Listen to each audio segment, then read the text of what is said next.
Welcome to the Cannabis podcast series hosted by AIM North America. AIM North America is a nonprofit trade alliance representing organizations that buy, sell, implement, manufacture, and/or use data capture technologies, including RFID, barcode, RTLS, and more. We're going to discuss how QR codes are increasing the customer experience. I'm Duane Roebuck, chair of AIM North America Work Group and retail and IoT channel manager for BlueStar US.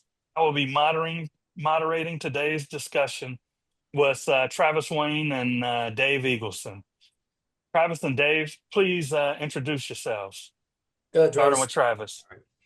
Yeah, thanks, Duane. Appreciate it. Glad to be here. Thanks, AIM, for coordinating this event. I'm Travis Wayne. I'm the product manager here at TEKLYNX. We're a global company supplying label design software and label management solutions. Dave? Yeah, I'm Dave Eagleson. I'm the CEO and founder of a company called Outlaw Technology. We specialize in data collection, capture, updates for the cannabis industry and seed to sale systems such as Metric. Hey, thanks again for being on here with me, you guys. Truly appreciate it. We see QR codes every day in advertisements or store displays. QR codes can link to product details, educational content, or testimonials, helping consumers make informed decisions. Also, significantly enhancing customer experience by offering quick access to information, streamlining interactions, and personalizing engagements at various touch points. Half of Gen Z, 49%, and millennials, 51%, those consumers use QR codes minimally once a week. So, Travis, first question is for you. Can you please tell our audience how QR codes are or could be used in cannabis dispensaries and stores? Sure. So maybe just a little bit about a QR code. I mean, the nice thing about it that sets it apart from a UPC is the ability to encode all kinds of data within that QR code. You can put a hyperlink in the QR code, and with your phones, and as you said, many people already know how to use it. They put their camera up and boom, you can go to a website right by scanning it. I think we'll get to it a little bit later. There's some security implications with that because you can get renegade barcodes out there. So I think it's in the ecosystem, we need to all be a little bit more diligent about what we're scanning and how we're scanning. But again, we'll talk to that point later. So why use or how can a QR code be used in the cannabis industry?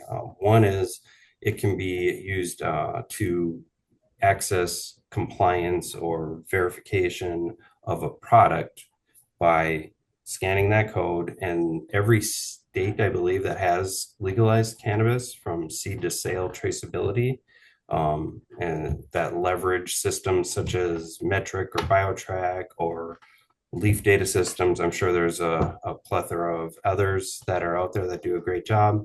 They'll assign a unique identifier that may be embedded in a hyperlink that is then added to that QR code. So when you scan it, you're getting a hyperlink that may be bringing you to one of those companies' websites for additional information about that particular product. So where was the product grown? Where was it transferred to along its supply chain? What are some of the lab results associated to it?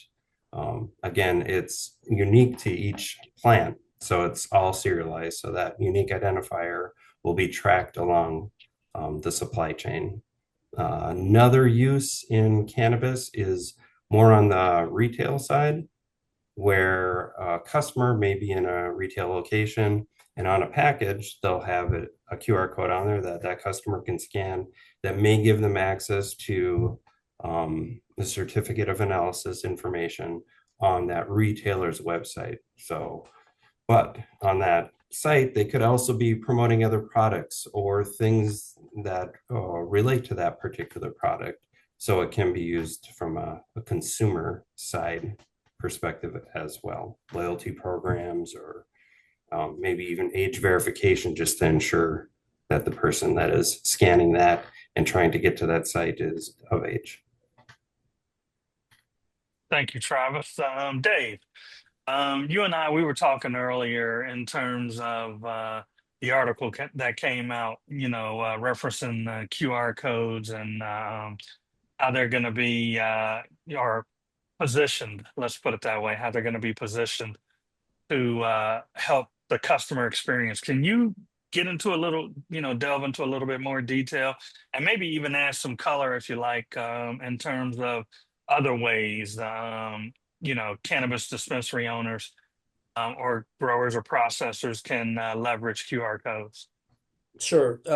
So as Travis kind of pointed out, a QR code, I think people have gotten comfortable with it with unfortunately COVID, right? You had to do menus, you couldn't touch things, you had to scan it to find it. So consumers have gotten comfortable with the use of it. You have some statistics of the age groups that are using it pretty heavily. Look, in cannabis, the nice thing about a QR code, and Travis touched on this, it does give it a serialization. Well, what does that mean? So basically, in your typical store, you're going to be dealing with a SKU, right? Or basically a group of products. Your Campbell soup has the same ID on all Campbell soup. This case, if you can start tracking things with a QR code in a serial fashion, now all of a sudden I know the eaches. I know each item. I can track it through. Example is I could buy a vape cart from one store, attempt to return it to a different store, and it's going to get flagged because they're going to identify that they didn't sell it. More importantly, I think for the consumer is now I have a gateway like Travis touched on. I can scan that code and theoretically whatever data is the linking. And again, he brought up the point of being safe about it and some of the concerns you might have, but it will pull me to lab data. I may be a connoisseur, which I'm not, but if I was, I may want to know the terpene profile. I may want to know more detail about the product. So that's a way for the consumer to comfortably feel like the data I'm giving is maybe state driven or seed to sale. It's going directly to the source of record. That's important. It's like an authenticity approach as well. So short answer is I think as people want to use technology today, most people stop right before you get to those items. But this is a situation where you can get to the consumers being able to interact with data.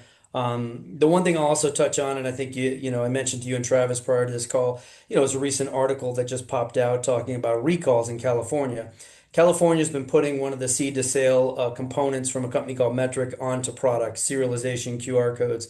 They're using that to inform consumers. So if I had a bad product or a product I shouldn't ingest or shouldn't smoke or shouldn't use, it's a way for them to flag it. So if I do hit the QR, it's going to say, whoa, don't use that. So that's, I think, a really beneficial thing to the everyday person. Yeah, yeah, and I can, I don't know about you guys, but I can envision a day where through leveraging the QR codes, customers, sign up for promotions and things like that. But to your point, Dave, from a safety perspective, if there's a recall, and most instances when I've seen cannabis recalls has been, around pesticides and things like that. But some of those could be, significant and dangerous if ingested. We all remember the whole thing with the vitamin E acetate Yep. a few years back.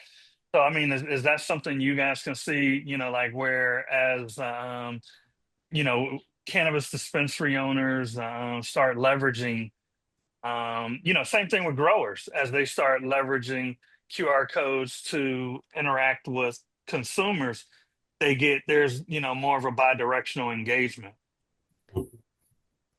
Yeah, I mean, I'll touch real quick. I think the thing is it affords the opportunity also from a state level, right? So look, cannabis is still kind of a lack of better terms, the federal illegal nature of it makes it very tenuous, right? States are Right. approving things, giving licenses. Look, as a consumer, if I'm a concerned parent in a given state, I want to know number one, who's buying the products? Number two, are they being informed about what they're actually ingesting or using or whatever? The QR code at least is a conduit. And in this case, look, we all have been party to, you see on the evening news, if you have lettuce with lot number blah, blah, blah, sold 3 months ago, throw it away. Who the hell has lettuce? It's 3 months old. That's a different story. My point being is this is at least more of like a real time. I buy the product, I hit it, I want to get some info. It says, whoa, don't consume it. At least it's more right then and there. It's not this obscure, we found a field somewhere in the middle of nowhere that, we've realized is a problem. I don't know. What's your thoughts, Travis? Yeah, I think the ability to digitize the information is going to provide a lot more safety in the cannabis world as well as the food and food safety as well. Just because, like you said, if you have a package and say you had all of the information on that package, you had the certificate of analysis, you had all of the safety elements on there, but then it was recalled, people aren't automatically going to look that up, right? Um, but if you do have a QR code and that's all you really have, with some other additional information about the product, but if you have the QR code, that really makes it, if you want to know more about it, you scan that and it'll bring you to a website, which then you can have a banner and be like, hey, this is recalled. Do not use. Please, destroy or bring back to the store where you purchased or something along those lines.